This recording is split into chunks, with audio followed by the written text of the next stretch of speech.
Talking about that God is in the midst. That God is in the midst. Down in verse 5, that God is in the midst.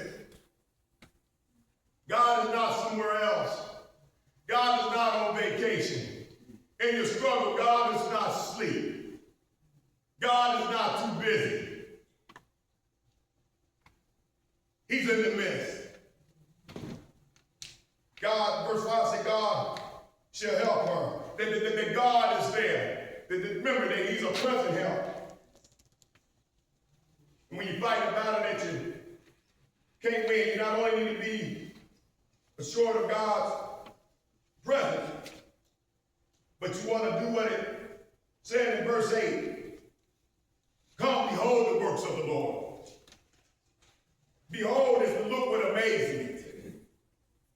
Behold is to look with awe. When life gets rough, here the psalmist invites us to just take time and just look at the works of God. Why? Because when I look at his works, I see his power. When I see that God created the heavens and the earth, when I just look at his works, I know I serve a mighty God. When I know that he's the God of the just and the unjust. When I know that God gives and God takes away. God created the whole earth. The same God brought a flood. Verse 8 said he has made desolate the earth. He has enough power to take the whole earth and do anything he wants to do with it. A God like that I can trust. A God like that can handle my problems.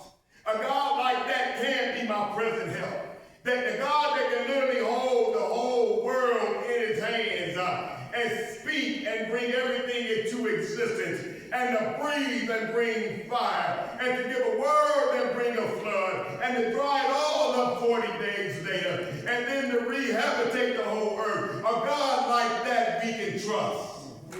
Amen. So we have to behold his works. He brings peace.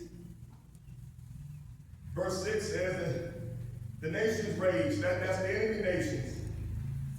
Verse 6, the kingdoms were removed. He just uttered his voice and the earth melted. That's how powerful our God is. But verse 7 says something important. It's reminding us, and I'm closing, that the Lord of hosts is what? With us. Above all else, take that with you today. That he is with us. Always. So we have to